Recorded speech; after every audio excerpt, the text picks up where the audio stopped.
Ok frérot, Instagram a tout détruit. Quand tu vois tous ces gars en six-pack, roulés dans des Lamborghini, tu sais, des mecs au visage parfait, d'1m90, qui ont des meufs sur des yachts. Quand tu vois ça, toi, tu te sens comme une merde. T'as l'impression que tous les mecs de ton âge, ils ont du succès, ils sont en place, alors que toi, t'as même pas encore confiance en toi et t'as encore du beat qui dépasse. Et ça, c'est parce que les médias nous ont mis dans la tête qu'on a besoin d'être un 10 sur 10 partout. Que si tu fais moins d'1m75, il n'y a plus aucun espoir. Que si t'es pas millionnaire à 30 ans, t'as raté ta vie. Et bah pour te dire, moi aussi j'y croyais à toutes ces conneries il y a quelques années. Mais ça c'était avant que je découvre un concept qui a littéralement changé ma vie. Ce concept, c'est la règle des 7.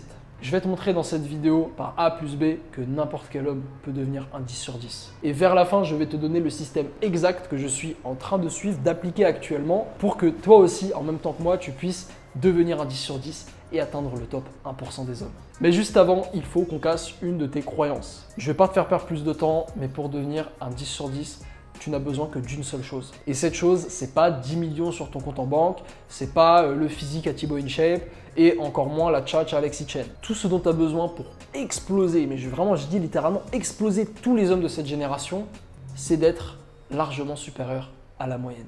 Autrement dit, tu dois simplement devenir un 7 sur 10 dans une multitude de catégories. Et attention, j'ai dit une multitude et pas toutes, parce qu'il y a certaines catégories qu'on ne peut pas contrôler. Par exemple la taille, moi je suis condamné à vie à être un 3 sur 10 du haut de mon mètre 70. Pareil avec ma voix, je suis plus proche d'un Elise Moon que de la voix à Barry White. Je vous rappelle que l'année scolaire n'est pas terminée. Il reste encore 2 heures de cours. Mais il est là l'avantage de la règle des 7. C'est que tu n'as pas besoin d'être le meilleur en fait. Tu vas pouvoir combiner toutes ces faiblesses en devenant un 7 sur 10 dans toutes les catégories. Ok Samy, c'est bien beau tout ça, mais c'est quoi concrètement un 7 sur 10? Grosso modo, on va partir de 5. 5 sur 10, c'est la moyenne, ok? 6 sur 10, ça veut dire que c'est légèrement au-dessus de la moyenne. Et 7 sur 10, c'est un mec qui est bien au-dessus de la moyenne. Ensuite, 8 sur 10, on va être dans le top 1%. 9 sur 10, on va être dans le presque parfait. Et puis enfin, 10 sur 10, c'est vraiment la perfection, le meilleur au monde. Par exemple, pour le physique, on va dire que 10 sur 10, c'est le corps à Mike Thurston. 9 sur 10, ça va être un modèle Insta. 8 sur 10, c'est un mec qui fait du mannequinat, mais qui n'est pas non plus au niveau des influenceurs et tout. Et du coup, 7 sur 10, bah, c'est un mec qui a un beau physique, voilà, largement supérieur à la majorité des gens.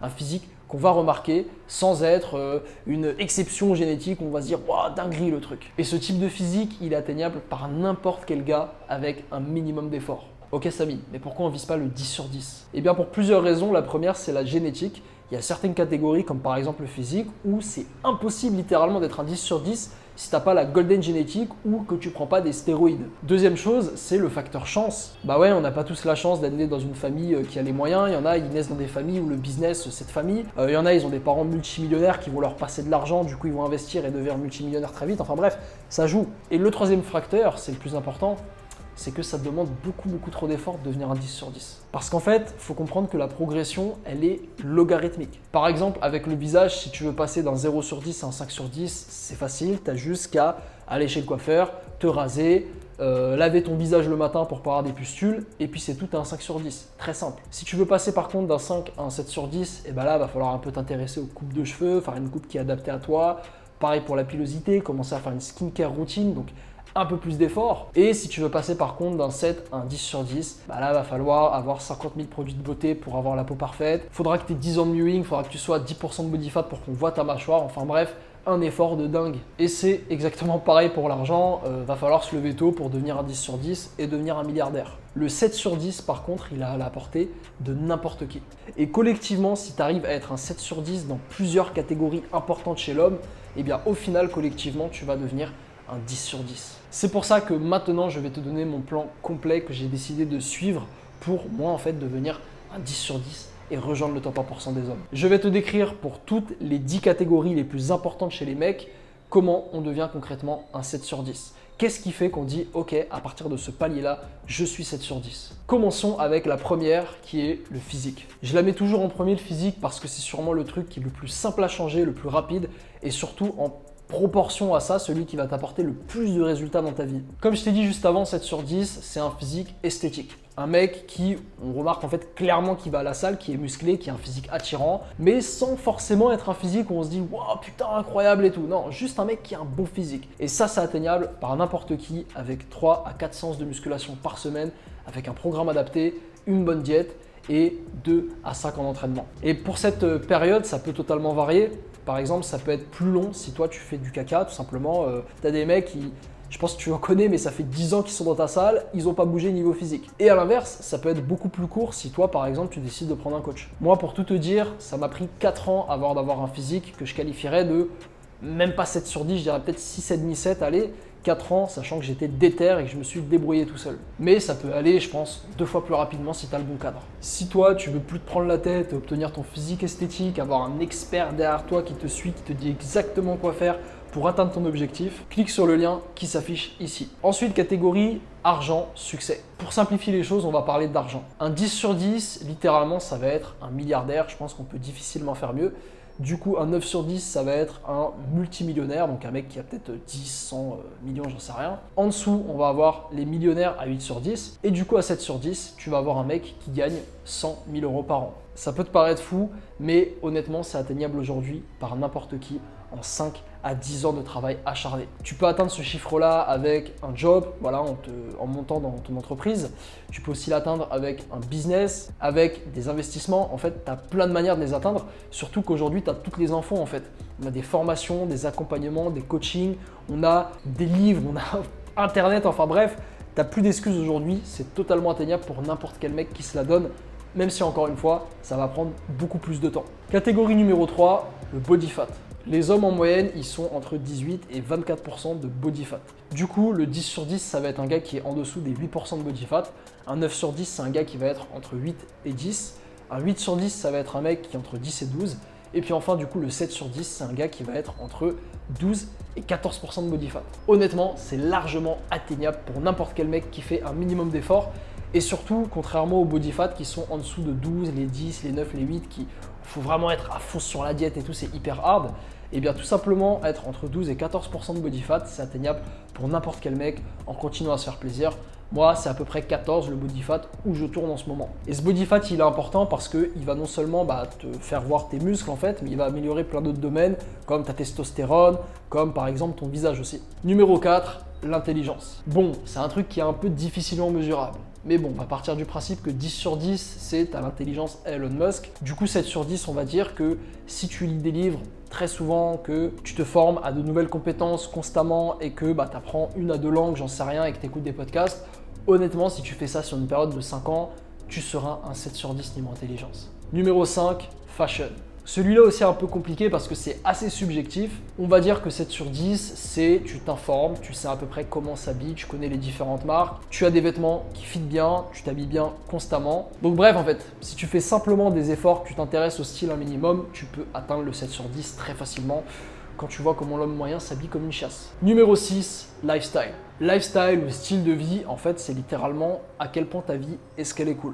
L'homme moyen qui va être un 5 sur 10, il va avoir une vie basique, métro, boulot, dodo, le week-end il va aller au restaurant, il va faire 1 ou 2 vacances par an. Un 6 sur 10, on va dire que c'est un mec qui suit à peu près le même lifestyle, mais qui va prendre un peu plus de jours de repos, qui va peut-être partir 4 fois en vacances par an, faire des beaux voyages. Mais le 7 sur 10, c'est littéralement un mec qui, selon moi, a atteint la liberté géographique et temporelle. Donc c'est un mec qui est libre de gérer son temps à peu près comme il le veut. Alors je te dis pas que c'est un mec qui vit d'un business qui tourne automatique et il fait rien du tout, hein. Voilà, non.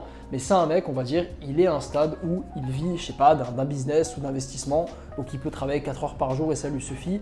Ou alors c'est un gars, il peut se dire un matin, voilà, j'ai pas envie de travailler et là je peux. C'est un gars, comme il est libre géographiquement, il peut voyager à travers le monde et avoir un lifestyle vraiment stylé, sans forcément vivre dans des villas et faire des sorties de dingue quoi. Numéro 7, les possessions matérielles. Bon, celui-là, tu vas sûrement grincer des dents quand je vais te le dire, mais bon, je vais essayer de donner une estimation. Niveau voiture, être un 10 sur 10, on va dire que c'est posséder une Lamborghini, une Ferrari, une McLaren, bref, tu vois, les supercars. Par contre, ce postulat-là, un 7 sur 10, ça va être probablement une voiture style une Mercedes, classe, j'y connais rien vraiment, donc je vais pas dire, tu vois, mais une belle Mercedes. Pour l'habitat, on va dire qu'un 10 sur 10, c'est un mec qui vit dans une giga villa à Los Angeles, dans une grande ville. On va dire du coup qu'un 7 sur 10, si on descend, ça va être un mec qui vit soit dans un bel appart, un 2-3 pièces dans une ville, vraiment une grande ville où il se passe beaucoup de choses, super bien placé, soit ça va être un mec qui vit un petit peu, pas trop loin d'une ville, mais pas trop proche non plus, dans une belle maison. Numéro 8, le game. Le game, ça veut littéralement dire tes capacités en séduction. Est-ce que tu sais parler aux femmes? Un 10 sur 10, ça va être un coach en séduction depuis 10 ans. Un 9 sur 10, ça va être un mec qui s'en rapproche. Le 8 sur 10, ça va être un gars avec une énorme expérience des nanas. Au final, ça fait qu'un 7 sur 10, ça va être un gars qui se débrouille, qui connaît la psychologie féminine. Voilà, il a lu des livres, il a lu The Game, etc. Et il a une bonne expérience avec les femmes. Numéro 9, visage et hygiène. Pour devenir un 7 sur 10, on en avait parlé un peu au-dessus, mais tout ce que tu as à faire, c'est à prendre soin de toi. À prendre soin de ta barbe, à te raser régulièrement, à aller chez le coiffeur à peu près toutes les semaines, 2 semaines, t'intéresser un petit peu à quelle coupe de cheveux te vont, etc. Avoir une skincare routine, faire le mewing, perdre du gras. Si tu arrives à faire ça, honnêtement, tu peux atteindre très facilement un 7 sur 10. Et oui, je te confirme, aujourd'hui, je ne suis pas un 7 sur 10. On s'en fout. Et enfin, numéro 10, l'expérience. Bon, l'expérience, c'est un truc qui devrait t'arriver naturellement. Par exemple, la mort d'un proche, forcément, ça va te renforcer ton caractère. Ou alors, je sais pas, il va t'arriver des situations où il va falloir que tu te démerdes, ça va te forger. Mais concrètement, l'expérience, tu peux aller la chercher toi-même avec un cheat code que j'ai découvert il n'y a pas longtemps, qui est les voyages. Pour tout te dire, là aujourd'hui, je suis dans un Airbnb en Argentine. Et les voyages, je connais là. Depuis le temps que je fais des voyages, ça a énormément changé de choses dans ma vie. Sachant que l'homme moyen, il a visité que 5 pays dans sa vie, donc 5 sur 10, et bah toi, si tu veux devenir un 7 sur 10, on va dire que tu dois avoir visité une dizaine de pays. Et si tu as respecté le côté lifestyle, donc d'être libre géographiquement que je t'ai dit juste avant, ça devrait être relativement simple de te faire une bonne expérience. Maintenant frérot, imagine juste un mec avec cette vie-là que je t'ai décrite. Un gars qui a un bon physique, peu de gras, qui gagne 100 000 € par an, qui est libre géographiquement, qui s'habille bien, qui prend soin de lui, qui a voyagé, qui a de l'expérience avec les femmes et qui conduit une belle voiture et vit dans un super appart. Ce mec, ça sera une rareté, il aura une vie incroyable et là carrément il fera pas partie du top 1% ce gars, mais il sera carrément dans le top 0,1%. Parce que justement, ce qui fait la rareté de ce mec, c'est collectivement, il est très bon dans absolument tous les domaines et c'est ça qui fait que ce gars-là, il peut affirmer être un 10 sur 10. Et je t'assure que ça, c'est accessible à n'importe quel mec. Si là, tu décides de te mettre à fond dans tous ces trucs-là, sur les 5 à 10 prochaines années, tu seras un homme 10 sur 10 sans aucun problème.